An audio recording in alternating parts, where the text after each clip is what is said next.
आज का विषय है loose and rough talking nature. Human nature के अंदर ये भी दोनों नेचर पाई जाती हैं, लूज टॉकिंग नेचर और रफ टॉकिंग टॉकिंग नेचर। तो आपने समाज के अंदर लोगों को ऐसा देखा होगा, जहाँ जॉब करते हैं, अपने प्रोफेशन में है,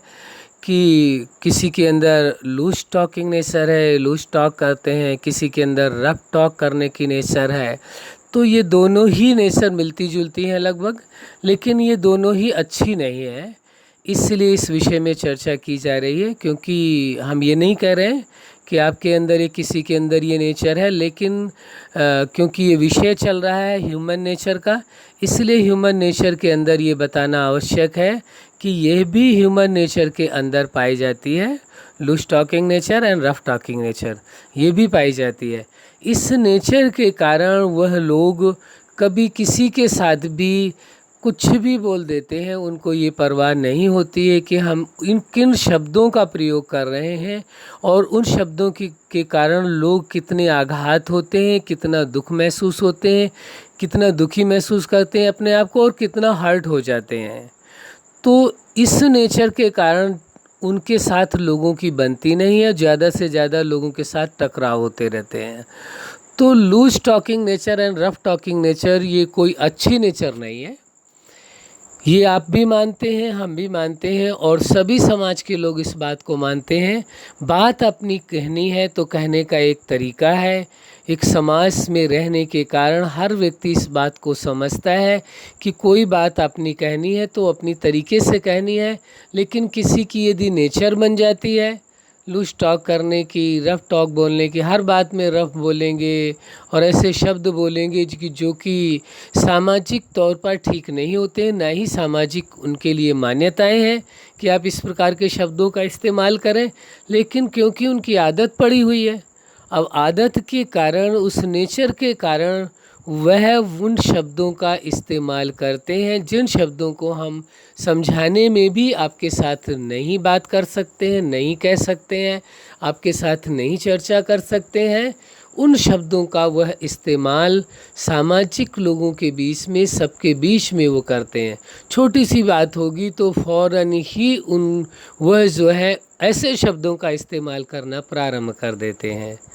loose talk and rough talk करने लगते हैं। ये उनको परवाह नहीं होती है कि इससे क्या इम्पैक्ट पड़ेगा, हमारे रिलेशनशिप का क्या होगा, इनके साथ जो इतने समय का रिलेशनशिप है वो टूट सकता है।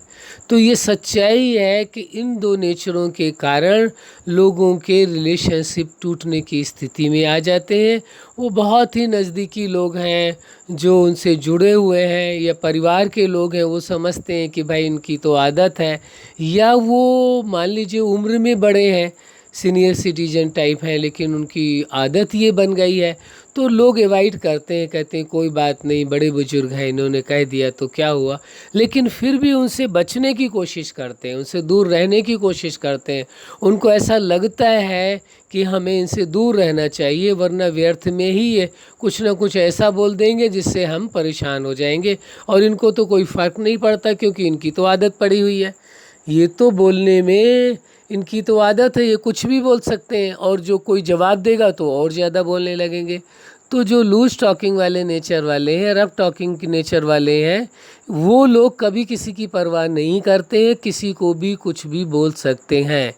इसलिए वो उनकी गलती ये है कि वो इस बात को समझने की कोशिश नहीं करते हैं कि इन शब्दों से लोगों को क्या होगा, पर उनको ऐसा लगता है कभी कभी, हम पर्सनली किसी पर अटैक नहीं कर रहे, पर्सनली किसी पर एलिगेशन नहीं लगा रहे, और ना ही चैलेंज कर रहे हैं कि आपके अंदर ऐसी नेचर है, ऐसे नेचर वाले व्यक्ति ये करते ही हैं। हाँ, कभी कभी ये देखा जाता है जो ऐसे नेचर वाले व्यक्ति हैं वह अपनी बात को मनवाने के लिए कोई भी तरीका अपना लेते हैं, साथ साथ उनको ऐसा लगता है कि हम देखो ऐसे हैं जो हम अपने बड़ों को भी या छोटों को भी या कोई को भी कुछ भी बोल सकते हैं, कोई हमारा कुछ भी नहीं कर सकता। ऐसी मिसअंडरस्टैंडिंग उनके अंदर होती है, उनको लगता है कि हम कुछ भी किसी को बोल सकते हैं। होता क्या है कि जब 2 बार 4 बार 6 बार लोगों के साथ उन्होंने लूज टॉक किया, लोगों के साथ रफ बोला, लेकिन लोगों ने उसे इग्नोर किया, अरे छोड़ो भाई ये ऐसे बोल रहे हैं, क्या लेना देना हमें, अपने आप ये जाने इनका काम जाने। तो जो लोग एवॉइड कर देते हैं उन्हें, उससे धीरे धीरे करके उनकी नेचर बन जाती है और उनको ऐसा लगता है ये अच्छी बात है, और ऐसा बोलने से ये लोग समाज में हमसे डरने लगे हैं। क्या हो गया है, ये समाज में लोग हमसे डरते हैं और हमारा एक तरह से रुतबा बहुत अच्छा होता जा रहा है, हमारी पर्सनालिटी इसमें अच्छी हो रही है। पर्सनालिटी क्या सब्जेक्ट है, इसके विषय में भी आगे चल कर के चर्चा करेंगे। इससे ना ही पर्सनालिटी बहुत अच्छी होती है इंसान की, और ना ही उसका रुतबा होता है। मान लीजिए कोई व्यक्ति डर के कारण आपकी बात को सुन लेता है, इसका मतलब ये नहीं होता है कि आपका रुतबा बहुत अच्छा हो गया है। जीत वहाँ पर है जब आप अपनी बात प्यार से किसी को कहें, रिस्पेक्टफुली कहें, और वो सब लोग आपकी बात की केयर करें और आपकी केयर करें, तो बात बनती है। यदि ऐसे आप समझते हैं कि लोगों को मनवाना या लोगों के बीच में अपनी पर्सनालिटी को दिखाना या रुतबा दिखाना या अपना ये एटीट्यूड दिखाना ये कोई अच्छी बात है, लेकिन वास्तविकता ये है कि ये अच्छी बात नहीं है। बाकी हाँ, जो व्यक्ति इस कार्य को करता है, जिसके अंदर ये नेचर है, देखो हर व्यक्ति जो कार्य करता है वो अच्छा समझ करके ही करता है। वो यदि गलत समझे तो वो अवश्य चेंज कर लेगा, लेकिन वो समझता है इस बात को कि जो कुछ मैं कर रहा हूँ ठीक कर रहा हूँ, अच्छा कर रहा हूँ। इसलिए जब उस कार्य को वो गलत मानता ही नहीं है तो चेंज होने की संभावनाएं समाप्त हो जाती हैं। जहाँ व्यक्ति ये स्वीकार कर लेता है कि मैं जो कुछ कर रहा हूँ ठीक कर रहा हूँ, मेरे से ज़्यादा समझदार कोई भी नहीं है, तो वहाँ फिर उसके बदलने के जो चांसेस हैं वो बहुत कम हो जाते हैं। हाँ, जिस वक्त वो एक्सेप्ट करेगा इस बात को कि मेरी ये नेचर ठीक नहीं है और मुझे अपनी इस नेचर को बदलना है, तो अवश्य बदल लेगा। अब आप देखें, रिलेशनशिप को ख़राब करने में सबसे बड़ी भूमिका ये लूज टॉकिंग और रफ टॉकिंग होती है। कहीं झगड़ा ना हो रहा हो, फसाद ना हो रहा हो, टेंशन ना हो रहा हो, झगड़े ना हो रहे हो, तो ये लूज टॉकिंग और रफ टॉकिंग से तुरंत ही झगड़ा हो जाता है। हाँ, जो आपके नज़दीकी लोग हैं उनकी मजबूरी है, वो जानते हैं हम कुछ बोलेंगे तो ये और ज़्यादा बोलेंगे, इससे बेहतर है चुप रहना अच्छा है, तो उस वजह से वो टालते रहते हैं और उनकी वह नेचर और बढ़ती जाती है और बढ़ती जाती है, और किसी दिन ऐसी स्थिति क्रिएट कर देती है, ऐसी परिस्थिति पैदा कर देती है कि वह लूज टॉकिंग और रफ टॉकिंग वाला व्यक्ति भी किसी मुसीबत में पड़ जाता है। क्यों? क्योंकि ये तो निश्चित है, दुनिया में ऐसा तो नहीं वही सबसे पावरफुल इंसान है जिसकी वजह से उसे कोई जवाब नहीं देगा या कोई कुछ भी नहीं कहेगा। ज़रूर ऐसा हो सकता है कि दूसरा भी ऐसे ही नेचर का बंदा हो, या हाइपर नेचर वाला बंदा हो, या ईगो वाला बंदा हो, कोई दूसरा अलग किस्म का व्यक्ति है,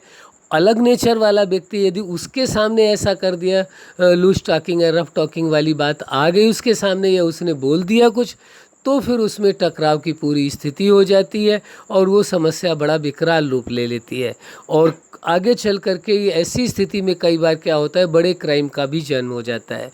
तो लोग बड़े क्राइम कर डालते हैं ऐसी स्थिति में। इसलिए यह लूज टॉकिंग और रफ टॉकिंग की नेचर को तो किसी तरह से भी मान्यता नहीं दी जा सकती है, किसी तरह से भी इसको सपोर्ट नहीं दिया जा सकता है कि ये ठीक है। इसलिए इस नेचर को हर कीमत में अपने अंदर से हटा ही देना चाहिए। हम फिर ये बात कह रहे हैं, हम आप पर एलिगेशन नहीं लगा रहे हैं कि आपके अंदर ये नेचर है, लेकिन यदि आपको ऐसा प्रतीत होता है, आपको ऐसा लगता है, आप अपने अंदर झांकने की कोशिश करें, देखने की कोशिश करें, और तो आपको यदि लगता है कि मेरे अंदर ऐसी कोई नेचर है, तो उसे बदलने का अवश्य प्रयास करें, ये आपके लिए बहुत फ़ायदेमंद होगा। लेकिन यदि आप ऐसा नहीं करते हैं तो आगे चल कर के ये संभावना है कि जो आपके रिलेटिव हैं, नज़दीकी हैं, इष्ट मित्र हैं, आपके इस नेचर के कारण वो धीरे धीरे करके वो लोग आपसे दूर होते चले जाएंगे। एक दिन ऐसा आएगा जब आप अपने आप को अकेले पाएंगे, कोई भी आपके सुख दुख को देखने नहीं वाला होगा, कोई भी आपको सपोर्ट करने वाला नहीं होगा। सोचिए उस स्थिति में आप क्या करेंगे। चलो ठीक है, आज आप कैपेबल हैं, सक्षम हैं, शारीरिक रूप से स्वस्थ हैं, तो आप किसी की परवाह नहीं करते हैं, चलो ठीक बात है, आपकी मर्जी है, वो हम कुछ नहीं कह सकते। लेकिन भविष्य में जब आपको ज़रूरत पड़ेगी लोगों की, कि वो आपको सपोर्ट करें, आपकी मदद करें, आपको आपका सहारा बने, और उस वक्त भी आपकी यही नेचर रहेगी, तो कोई भी व्यक्ति आपसे हाल चाल भी नहीं पूछेगा, और ना ही सपोर्ट करेगा, ना ही अपने करेंगे, और ना ही फ्रेंड सर्किल वाले लोग करेंगे, ना ही सोसाइटी के लोग आपको सपोर्ट करेंगे। तो एक नेचर के कारण दूसरे लोग भी परेशान हैं, और फ्यूचर भी उसमें कोई अच्छा नहीं है, तो क्यों उस नेचर को रखा जाए? ये स्वयं विचारणीय विषय है, आपको विचार करना है, और यदि आपको ठीक लगता है तो अपने आप को अवश्य बदलने का प्रयास करना है। अच्छा, आप अपने जीवन में सफलता के शिखर तक पहुँचें, और अपनी इस नेचर से मुक्त हो करके, कौन से nature, loose talking and rough talking nature से मुक्त हो करके सदा खुश रहें, और खुशियाँ ही लोगों को बांटें, यही हमारी हार्दिक शुभकामना है। सदा खुश रहें, मुस्कुराते रहें। धन्यवाद।